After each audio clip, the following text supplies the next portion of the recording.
bonjour à tous. Mon intervention va être assez brève. Je vais vous parler d'une patiente que je connais depuis très longtemps, puisque je l'avais suivie il y a de nombreuses années après le décès de son fils, qui est décédé dans un accident de voiture à l'âge de 26 ans, je crois. Et donc, je l'avais suivie à l'époque en thérapie EMDR, puisque je suis psychiatre et praticien EMDR. Donc, je l'avais aidé à traverser, à affronter, non pas à accepter, mais à mieux intégrer la perte de son fils, qui est toujours un événement évidemment très douloureux et qui n'a pas de clôture dans le temps, en fait. Voilà, donc c'est une femme qui, à l'époque, quand je l'ai traitée récemment pour le Covid, une femme divorcée, mère de 2 enfants, donc un garçon décédé. Donc la thérapie EMDR, et depuis, en fait, c'est une femme qui est très angoissée, qui a un trouble d'anxiété généralisée, qui fait des crises d'angoisse régulièrement, mais je la vois de manière très irrégulière, très intermittente. Elle vient de temps en temps en fonction des difficultés de vie qu'elle a affrontées, et elle vient chercher un petit peu d'aide à certains moments de son parcours. Donc elle avait été opérée en 2020 d'une thyroïdectomie totale en raison de nodules thyroïdiens. Et puis, donc, je l'avais aidée à préparer son intervention parce qu'elle avait une seule peur, c'était en fait, face à l'anxiété submergente, c'était de fuir le matin de l'opération et de faire demi-tour sur le parking de la clinique. Donc, on l'avait accompagnée comme ça, donc ça s'était bien passé. Elle avait pu être opérée. Et puis, en 2020, elle a été opérée d'un gros fibrome utérin. Donc là encore, elle était venue parler de son anxiété par rapport à cette intervention. Et puis en octobre 2021, elle est atteinte de là ou du Covid, à votre convenance, avec une toux importante, perte de goût, de l'odorat, des nausées, des vomissements. En fait, je ne l'ai pas vue à ce moment-là. Elle a guéri de la maladie, mais même un mois après, persistaient des symptômes résiduels de son Covid, notamment une oppression thoracique très angoissante, très pénible, avec un essoufflement qui était quand même très invalidant. Les odeurs étaient perçues, mais de façon très difficile. Il fallait que la source soit vraiment très proche de son nez pour qu'elle puisse les sentir. Elle avait perdu le goût, mais le goût était revenu quand même un peu plus rapidement. Et donc je lui ai parlé, quand je l'ai vue à ce moment-là, c'était quand même un mois après. Donc je lui ai parlé de la chromatothérapie et je lui ai expliqué que le docteur Agrapar avait conçu un traitement spécifique pour soigner les patients atteints de la Covid. Donc étant donné son état quand même difficile, son anxiété liée à son état, elle était évidemment très d'accord et elle a accepté de bénéficier de ce traitement. Donc vous voyez, on peut être psychiatre et faire de la chromatothérapie chez des patientes. Alors ça, c'était... On va prendre la suivante. Alors, Dr Agrapar a élaboré à la fois des filtres intermédiaires. Donc là, pour les gens qui ne connaissent pas la chromato, c'est un peu compliqué à expliquer. Donc on va s'en dispenser. Les autres, je pense, qu'on comprendront. Et le protocole du traitement pour la Covid est assez simple. Il suffit d'éclairer la face antérieure du thorax avec un filtre qu'on appelle P6, qui est un filtre vert-jaune, donc qui est un filtre intermédiaire. Et l'objectif de ce traitement est d'apporter au niveau du poumon de la chaleur et de l'humidité. Et puis, dans la même séance, on fait une autre intervention qui, là, permet, à l'aide d'un filtre P8, qui est un filtre orange-jaune, d'éclairer le intrang pendant, là encore, 5 minutes, avec pour effet d'apporter en énergie centrale, au cadran mètre, de l'humidité et de la chaleur. Donc vous voyez, c'est un protocole assez simple, et vous allez voir qu'il est très efficace.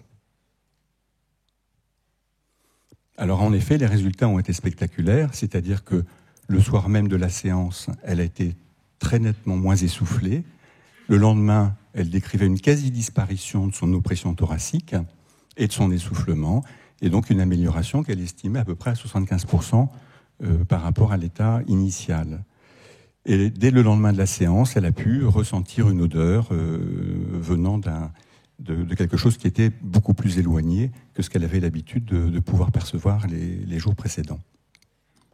Donc, devant ce devant ce succès encourageant, eh bien, en fait, on a refait... voilà.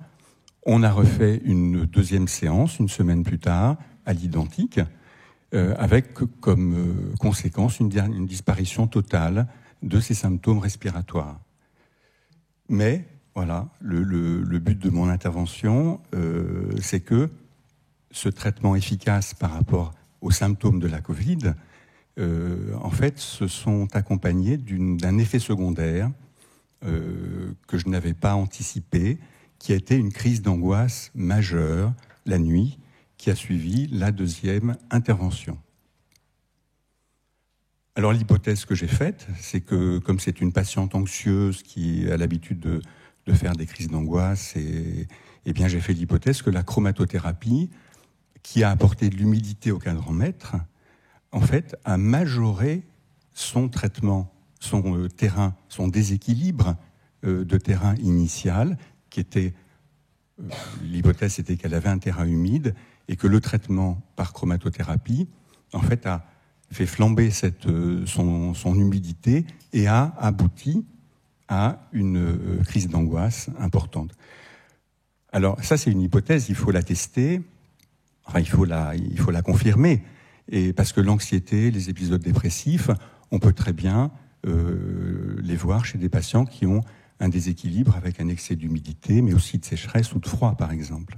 Donc, ça n'est qu'une hypothèse. Alors, on s'est penché de manière plus précise sur le diagnostic énergétique, et on a retrouvé à la fois des signes d'humidité, des difficultés de concentration, une anémie, de l'herpès, l'anxiété avec ses ruminations, une nosophobie, donc une peur des maladies, des troubles du sommeil, un type d'insomnie d'endormissement, une fatigue en fin de journée, une hyperactivité, peur de se tromper, d'oublier. Voilà quelques symptômes, quelques manifestations qui évoquent un terrain humide.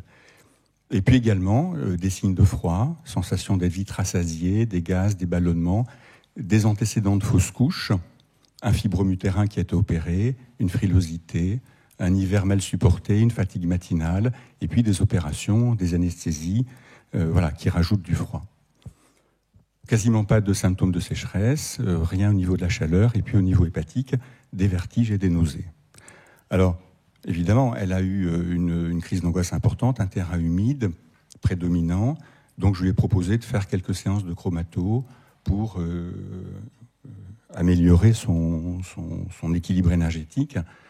Donc on a fait, face à ce terrain haut, c'est-à-dire qui associe du froid et de l'humidité, on a fait quelques séances, mais très incomplètes, puisqu'en fait je n'ai traité que l'humidité, et j'aurais bien sûr dû lui proposer de continuer, mais pour des raisons diverses, ça n'a pas été possible.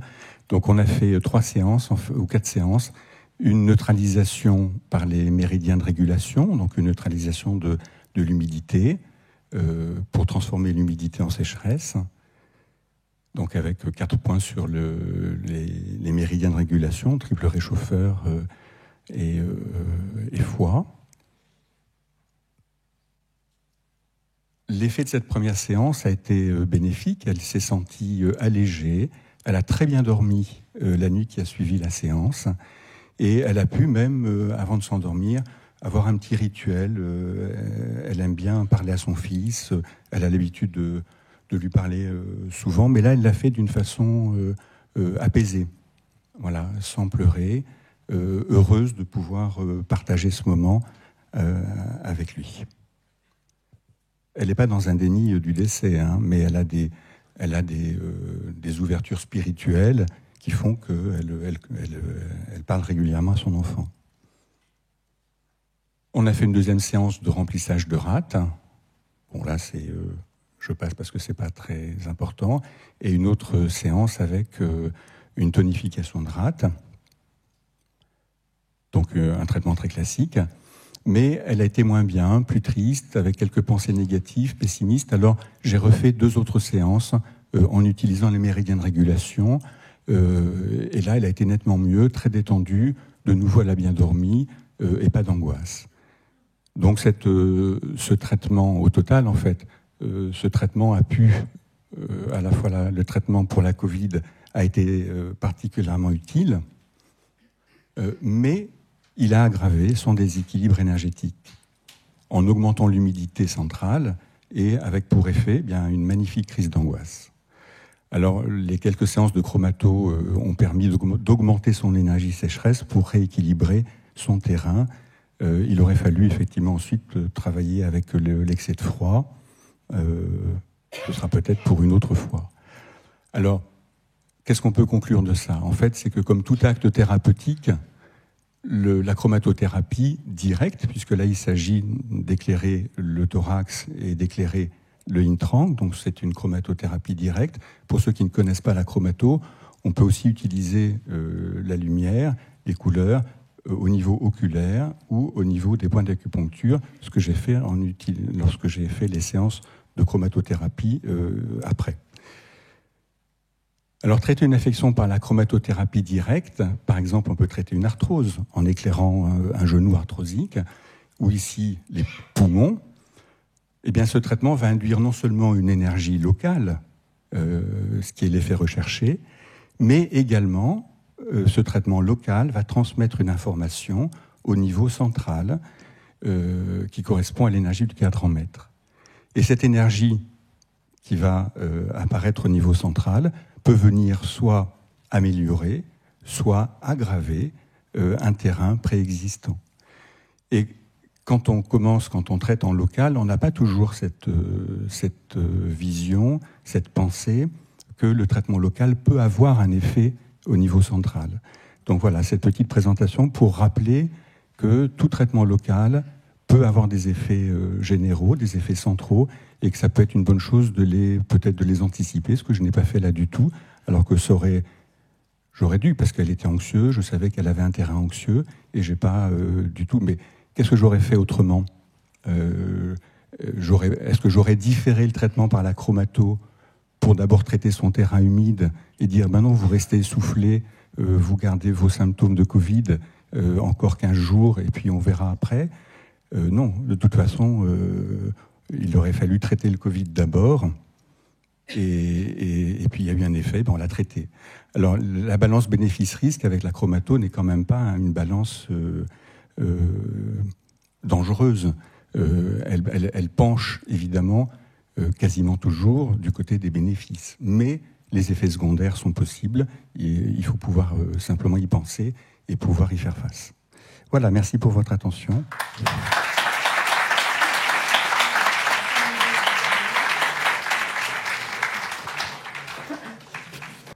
Christian, un complément d'éclairage. Oui, je crois qu'il faut distinguer deux choses. Il y a les pathologies d'origine externe, ça va être la grippe, une fracture, un traumatisme. Et puis, il y a le terrain lui-même. Alors, comme tu l'as dit justement tout à l'heure, tu as dit, si on traite par exemple un genou d'origine, qui serait perturbé d'origine traumatique, mais qui serait d'origine externe, il faut déjà éliminer ce facteur externe. Et ce facteur externe, si on l'élimine, eh bien, ça va pas être forcément dans le bon sens au niveau du terrain. Et effectivement, on va pouvoir aggraver des gens parce qu'on élimine ce facteur. Mais on est obligé de l'éliminer parce que c'est un facteur de déséquilibre. Et une fois qu'on a corrigé ce déséquilibre, ce traumatisme, là c'est la Covid. La priorité c'est traiter la Covid. Si les gens peuvent plus respirer, donc c'est la priorité des priorités. Mais il n'est pas dit que quelquefois on ne provoque pas un déséquilibre parce que on a des répercussions générales qui sont pas forcément favorables pour le terrain. Je te remercie d'avoir présenté ce cas parce que ça permet bien de différencier. Oui. Moi qui ai eu la Covid aussi, j'ai un terrain sec, ça n'a pas déclenché d'effets secondaires, ça a été plutôt probablement bénéfique pour mon terrain, pour mon propre terrain. Des questions peut-être ? Est-ce que le fait d'avoir éclairé pendant 5 minutes au lieu des 4 qui sont recommandées peut être incriminé dans le déséquilibre de la patiente ? Alors, je pense que Christian va nous répondre, mais le protocole qui a été travaillé, qui a été réfléchi, qui a été expérimenté, prouve bien qu'il faut 5 minutes. Et là, c'est exceptionnel par rapport aux 4 minutes. Mais Vincent, tu veux... Non, alors moi je n'ai fait que tout à fait bêtement suivre le protocole. le protocole que nous a enseigné Christian Agrappa. Alors il a sûrement lui ses raisons de durée. Alors il faudrait peut-être nous dire. Comme vous le savez très bien, en chromatothérapie, il y a 2 temps importants, soit un temps bref, soit un temps prolongé, quoi. Ouais. Donc lorsqu'on fait 4 minutes ou 5 minutes, on fait un temps prolongé pour déclencher une réponse.